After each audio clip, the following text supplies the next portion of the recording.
નમસ્કાર કલમ યુદ્ધ સમાચારની સાથે હું છું આપની સાથે પાયલ બાંભણિયા। તો જોઈએ આજના મહત્વના સમાચારમાં। ઉનાળુ વેકેશન પૂરું થતાં જ શાળાઓ ધમધમી ઉઠશે, એનો અણસાર મુખ્ય બજારોની ચહલપહલમાં જોવા મળી રહ્યો છે। પુસ્તક બજારોમાં બાળકો તેમના માતા પિતા સાથે પાઠ્યપુસ્તકો, નોટબુકો, ડાયરો અને દફતર અને યુનિફોર્મની ખરીદી કરવા માટે ઉમટી પડ્યા છે। વાલીઓના ઘસારાને લઈ પુસ્તકો તથા શિક્ષણની સાધન સામગ્રીની ખરીદીએ બજારોમાં એકાએક તેજી લાવી દીધી છે। ડભોઈ ઉપરાંત 119 ગામના લોકો ખરીદી અર્થે અહીં આવે છે। ડભોઈ ટાવર બજારમાં પાઠ્યપુસ્તકો તથા શિક્ષણ સાધન સામગ્રી તથા યુનિફોર્મ તૈયાર તેમજ એના મળે તો તેના માટેનું કાપડ ખરીદવા માટે ગ્રામ્ય વિસ્તારમાંથી વાલીઓ ઉમટી પડતા ભારે ભીડ જામે છે। ઉપલા ધોરણમાં ગયેલા વિદ્યાર્થીઓનો આ વર્ગમાં જવાનો ઉત્સાહ અને નવા પાઠ્યપુસ્તકો ખરીદવાનો ઉત્સાહ બજારોમાં જામેલી ભીડમાં જોવા મળી રહ્યો છે। ડભોઈ તથા તાલુકાના ગ્રામ્ય પંથકમાં આવેલી શાળાઓના યુનિફોર્મ ભિન્ન ભિન્ન હોવાથી દરેક શાળાના વિદ્યાર્થીઓ પોતાની શાળાના યુનિફોર્મ, ટાઈ, બૂટ, મોજા વગેરે ખરીદવા યુનિફોર્મ વેચતી દુકાનો પર ભીડ જોવા મળી હતી। પાઠ્યપુસ્તકો તથા શૈક્ષણિક સાધન સામગ્રી ખરીદવાની ભીડ વધુ પ્રમાણમાં જોવા મળી રહી છે। માધ્યમિક તથા ઉચ્ચતર માધ્યમિક વિભાગના પાઠ્યપુસ્તક ખરીદવાનો ધસારો પણ વધી ગયેલ છે। ડભોઈ શહેરમાં ખાનગી પ્રાથમિક શાળાઓમાં પ્રવેશ આપવાનું કાર્ય મે મહિનાથી શરૂ થઈ ગયું છે। ઘસારાને પહોંચી વળવા પાઠ્યપુસ્તકોની દુકાનો મોડી રાત સુધી ખુલ્લી રાખવી પડે છે। બ્યુરો રિપોર્ટ, કલમ યુદ્ધ સમાચાર, રમેશ સત્યની સાથે।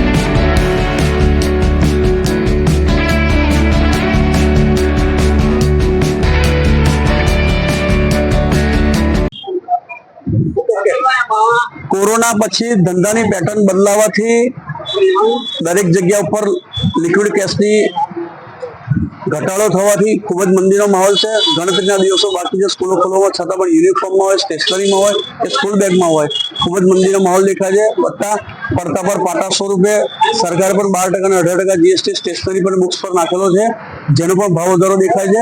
અત્યારે કૃષિ પ્રધાન વિસ્તાર હોવાથી અમારે પણ ગ્રામ્ય વિસ્તારના લોકો પર નિર્ભર હોવાનું હોય, એ પણ જરૂરિયાત પ્રમાણે ખરીદી કરે છે, એ પણ માપની જ ખરીદી કરે છે। પહેલા જેવું આખા વસ્તુ ભરતા નથી, જેના કારણે પણ ધંધામાં ઘટાડો જોવા મળે છે। ગત વર્ષ કરતા પણ ભાવ વધારો થોડો હોવાથી એ પણ કારણ છે કે જેથી મંદીનો માહોલ આપણને દેખાઈ રહ્યો છે।